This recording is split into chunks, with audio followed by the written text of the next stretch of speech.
The rebellion of Yahweh. What I'm about to tell you may change and overthrow the foundations of Judeo-Christian civilization. So if you don't wish to be disturbed, stop reading here. If you hold strong religious beliefs, do not listen to me. I don't want to interfere with your faith. However, those who are curious about the earliest origins of our civilization and of creation itself should keep reading. The Bible as we know it is not exactly what happened. The texts that have come down to us were rewritten and reinterpreted to justify the supremacy of the gods or powers of their time. What I recount here is not my own invention. It was written in the texts of Ugarit, a city in Syria at the heart of the ancient world. The same story is recorded in cuneiform on the tablets of Emar. Even Plato's Critias mentions this tale. In the beginning, there were heaven and earth. Heaven was called El, and earth was called Asherah. Through love, Eros, the force that moves the sky and the stars. El and Asherah decided to have children, 70 in number, the first gods. Their firstborn was Dagon, god of the sea. The second was Baal, god of storms and winds, the mediator between heaven and earth. And the third was Yahweh, who cunningly seized power for a time. We shall return to him soon. The 70 children grew into 70 gods and reached adolescence. To each, a portion of humanity was given. Each became a guardian, a ruler, a king over their people. To bring order among so many divine offspring, El and Asherah chose a leader. Dagon, firstborn of all, god of every sea on earth. But the gods, like youths, were full of pride and ambition. Dagon sought to rule not only the seas, but the entire world. He unleashed the invasions of the sea peoples, who destroyed the first human civilizations, conquered parts of Egypt, crushed Assyria, and turned the Bronze Age to ruins. Then came the great battle led by the second son, Baal, who gathered his siblings against Dagon. This is told in the Enuma Elish, echoed in Greek myth where Zeus battles the primordial giants, and mentioned in Plato's Critias as the ancient war of the Greeks against the Atlanteans who came from the sea. After long years of conflict, Dagon was defeated. The birthright passed to Baal, god of Phoenicia. He reclaimed his brother's territories, sending expeditions across the known world, to Africa, Britain, and Ireland.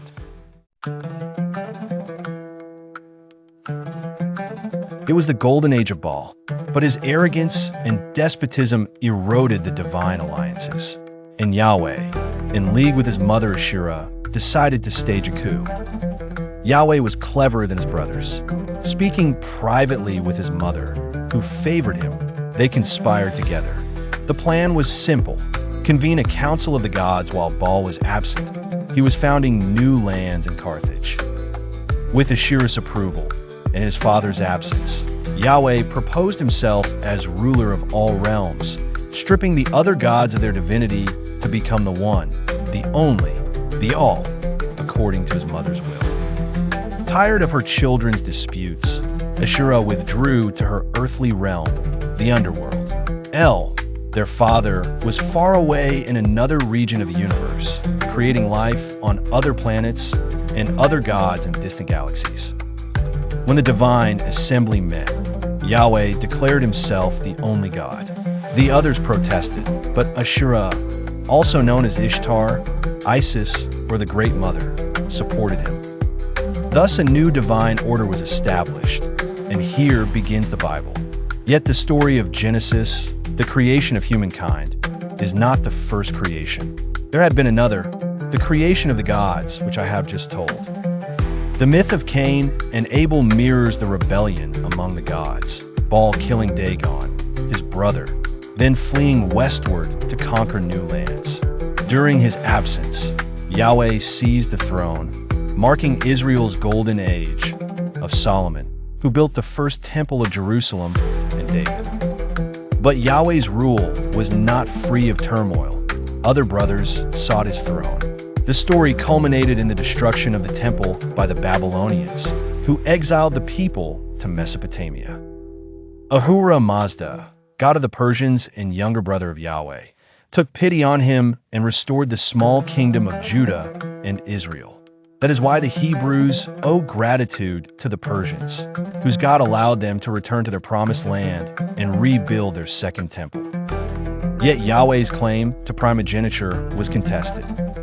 Other gods triumphed for a time. Zeus rebelled against Ahura Mazda's supremacy and entered into war against Alexander the Great conquered Persia, defeating Ahura Mazda's followers. Zoroastrianism faded into obscurity. Zeus's reign lasted centuries, spreading Hellenism across the ancient world. When Greece no longer sufficed, he moved to Rome, becoming the supreme god of the Roman Empire, the god who led its legions in conquest. But the mother goddess, Ishtar, Gaia, also called Isis, grew weary of war and cruelty, of the oppression of gods and men alike. She despised the enslavement and exploitation of nature that the ancient world practiced. So, without El, who was far away in other galaxies, she conceived another child. She incarnated as the one later known as the Virgin Mary, and her son was Jesus, destined to change the world and bring peace instead of war. We all know the origins of Christianity and its spread throughout the ancient world. The reverence for Mary, the forgotten great mother rejected by patriarchal Yahweh. Christianity thus restored the vision of the mother goddess and the divine son, the same sacred pair venerated in Egypt as Isis and Horus. But for this new order to rise, Yahweh had to fall, the God who staged the coup and claimed to be the only one. And so humanity, knowingly or not, followed the will of the gods. Rome destroyed the second temple of Jerusalem and scattered the servants of Yahweh in exile. History moved on, driven by the endless quarrels of the 70 divine siblings. El, the ancient god of the heavens, returned from the galaxies he had sown with life and saw what Asherah had done. The son she had born, now the one true God. For many Christians, Jesus and El were one and the same. And El, supreme beyond all human emotion, did not grow angry. Thus he sent a messenger to restore his own ancient faith, the religion of El, the religion of the One. That messenger was Muhammad, and the name given to his God was Allah, derived from the old Semitic Eloi. Islam triumphed and conquered much of the world. But the mother goddess still had a voice in this cosmic divorce. In our own time, we witness the rise of feminism, a return to nature's primal power to the feminine aspect of the universe. For when men rule, there is war. When women lead, they seek peace and the prosperity of the family, their people, their children. I am no prophet and cannot say what the future will be, but what I do know is this. The 70 gods, with their mother Asherah and their father El, will continue to guide the destiny of humankind.